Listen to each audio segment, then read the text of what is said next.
মোবাইলটা আছে ভাই, মোবাইল মোবাইল সহ।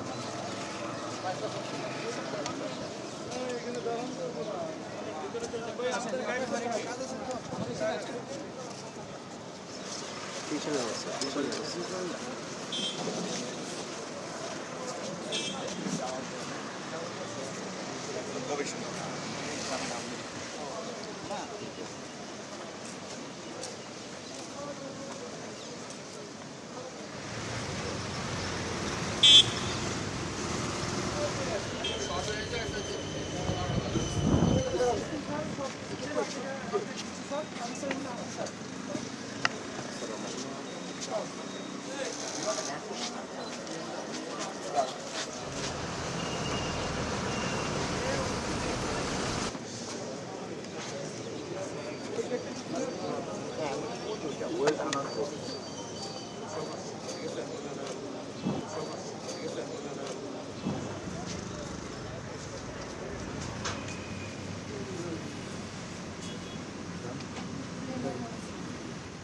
যোগাযোগ ছিল, কিন্তু ওরকমভাবে ও সিরিয়াসভাবে কখনো বলেনি।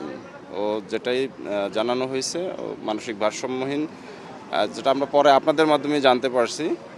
আর হচ্ছে যে যদি এরকম কিছু জানানো হতো তাহলে তো সেপারেশন করা হতো আগে থেকে, পুরোপুরি ফ্যামিলির সাথে ভাবে যোগাযোগ করেনি।